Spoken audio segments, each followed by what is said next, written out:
for Shamar Joseph to be the new fast bowling sensation.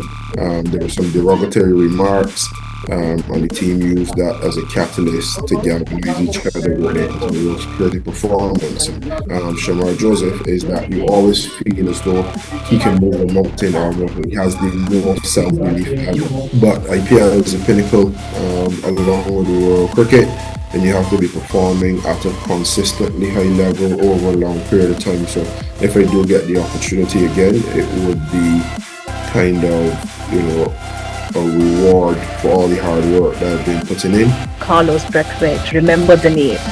Hello, everyone. You're watching Cricket Next. I'm Surama Kaushik. Today, I have with me someone whose name you can never forget in the history of Test cricket, T20 cricket, and all sorts of cricket because he is the one who has led his nation to multiple victories. And obviously, how can you forget a name who has taken his nation to a title so special that everybody remembers to date? Now, when we talk about Carlos Brathwaite, he's someone you'll always remember for that muscle power. Talking about muscle power, how you enjoying in ILT20, Carlos? Yeah, it's been good. Back with a great bunch of players and staff. We won last year. It's always good to come back into a winning setup. This year has not gone as well as we would have hoped to begin with, but the plus side of that is we've got 5 games in quick succession, and we all know that momentum is best at the back end of the tournament. So we're hoping that we haven't peaked too soon and we have the momentum at the right time. Well, yeah, you were the match winner for your team in the last season when you won the league. This season, what hasn't worked for the team? Is there something that you guys have figured out or you are looking forward to that you can change in order to come to the top ranks? I don't think it's one thing or the other. Sometimes it's just a little bit off it. I think one of the things that we've been concentrating on is our energy in the field as a unit. We think we let ourselves down in the first few games with a lack of energy, and I think dropping below the standards that we set for ourselves last year. And I think in the last 2 games, you could definitely see an uptick in energy. Started by Zibby, as we call him, who got a run out in I think the first or the second over direct hit, and set the tone for the team. So we're working on small things. Sometimes it's not always bat and ball, it's just where you can control your attitude, your energy, being a little bit more switched on, just the 1%ers. And we felt we could have been a lot better to begin the season. So hopefully that continues. Well, we really hope so for your team. Now, Carlos, this is T20 World Cup here. Everyone's waiting for that big tournament. How do you think your participation in ILT20 will help you think of the big tournament? And as a nation also, we know that how West Indies have always been in the top ranks when it comes to T20 World Cup. So how these leagues will help you all to be a part of that big tournament? Well, you playing in ILT20, you're playing against the best players in the world, and you're testing yourselves day in, day out. To be fair, in our team, you're competing with some of your friends as well, and the standards are very high. So as soon as you drop below that, you're given a telling off. So that helps with just keeping professionalism the way it needs to be. Then when you play against other teams, you're putting your expertise, your skill set, your calmness under pressure, under the microscope against some very good players as well. So I think it bodes well playing consistently high level, high quality cricket under pressure. And if you do well and you make it into that World Cup team, then you would have had a few months of solid cricket, and you're hoping that it just rolls on and gives whoever is selected good momentum to start the World Cup well. Well, yes. So, how are the preparations going around in West Indies? Because this time will be there, happening there with the USA. So, how are the preparations? But when they left home, it seems as though they were good. We had a local tournament and we couldn't play at a couple of the grounds because the ICC had already had it under their remit. So that shows that, preparations from at least the ground side of things are well underway. There's a lot of buzz. People are talking about tickets already. I don't think tickets have been released as yet. But under Captain Ragnar Powell, the team has done so well.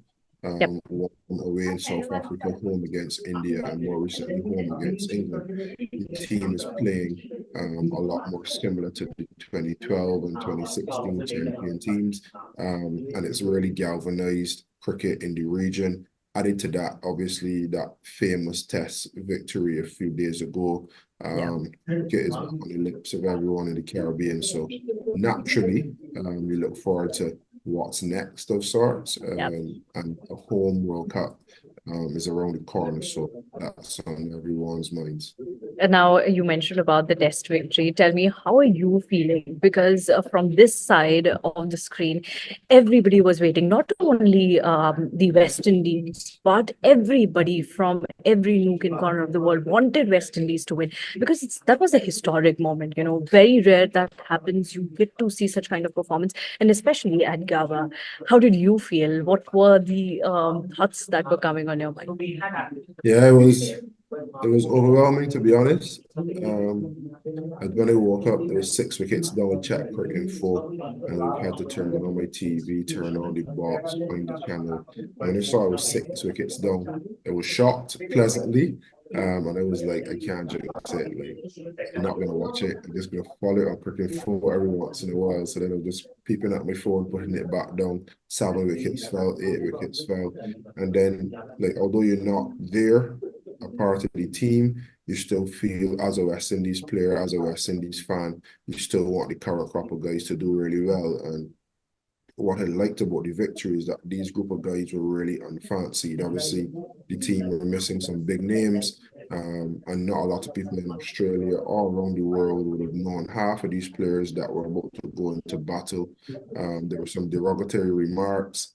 And the team used that as a catalyst to galvanize each other, but then put in a real spirited performance. And I think when you look at even the first test, you can see that they really put in a good fight, good performance, and it's just the depth in quality and skill between the two teams that didn't allow them to potentially even go on and win 2-0. The Australian team is the best in the world for a reason, and for that young team to go head-to-head with them, win a test in their fortress at the Gabba, for Shamar Joseph to be the new fast bowling sensation was brilliant. Couldn't have asked for a better morning, to be honest.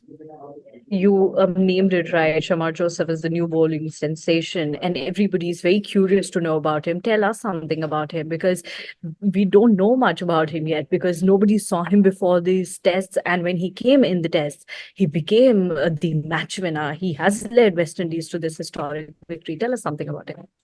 Well, Nikhil Uttamchandani, who is a correspondent in the Caribbean and a commentator, he did a very nice piece on Shamar Joseph just before CPL. So I'd implore you to go have a look at his social media and take a look into the life of Shamar Joseph.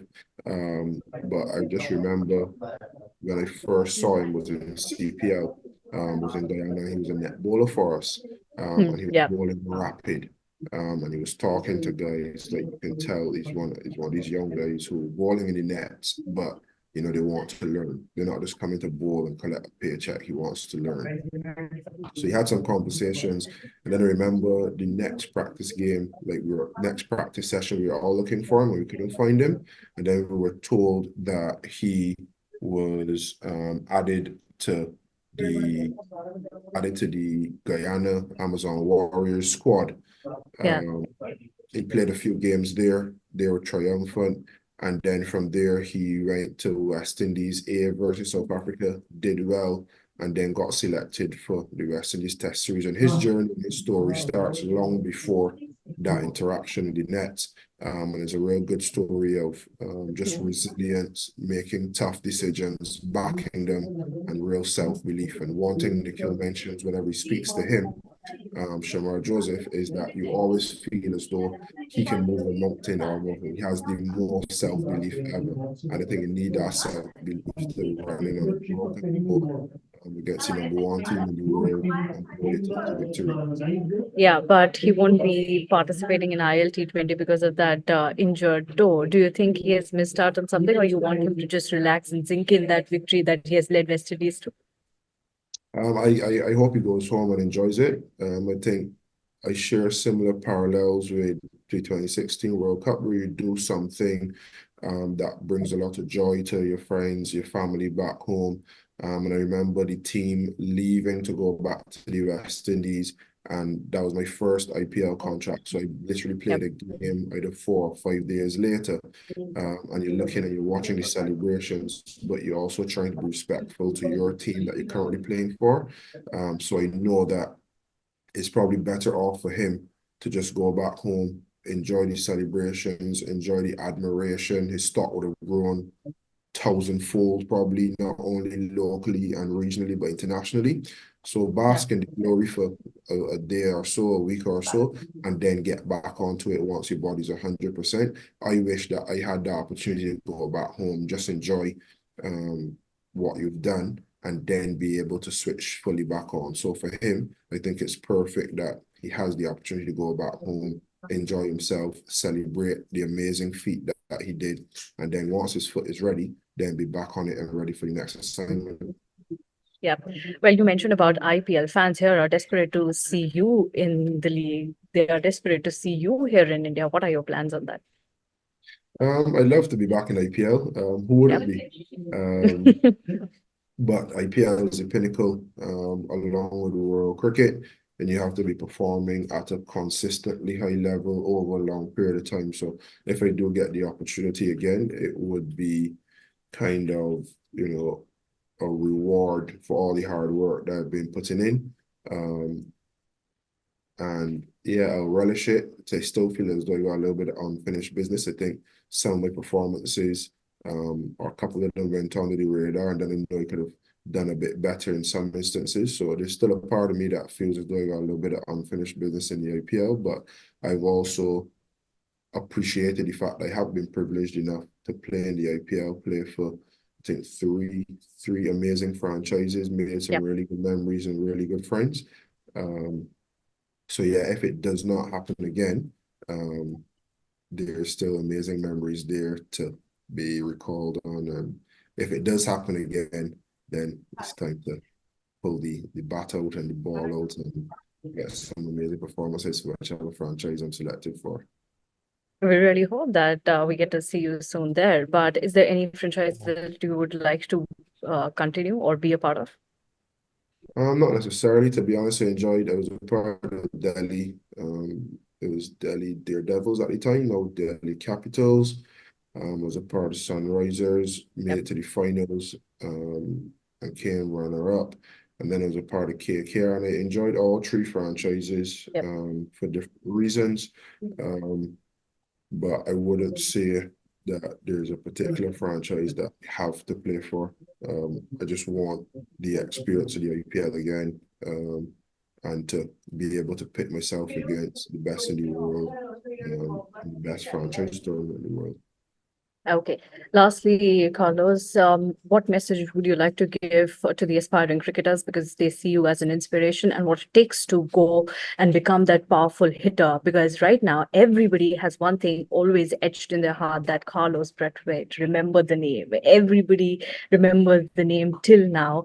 What's your message to the youngsters? It's difficult because I personally believe that everyone is different. And I think cricket is a game that allows you to be different. So I wouldn't want someone to look at me or Russell or Pollard and model their game directly off that just to be a power hitter, because within your skill set, you try to maximize your skill set the best you can to be as successful as you can. So I'd say keep that individual quality. You look at someone like Malinga, not many people were born like Malinga before he came along and was great as he is. So I'd say stay individual, keep your individual qualities, work hard and sacrifice, and there are a lot of humps and bumps along the road, and this journey to what you may call success. And when you do go through a low point, just remember how hard you've worked to get to where you are and how much harder you need to work to get to where you want to be. So I'd probably leave it at that. Stay individual, appreciate your strengths, and then work hard and prepare to sacrifice for success. Okay. And apart from you, do you think of any player who's going to be a T20 sensation in coming years? There's a few. One that I think can be that's probably flying under the radar a bit is my little brother, Dominic Drakes. I see how hard he works off the field. Sometimes he'll be in the recovery room up until an hour, hour and a half after games and after training.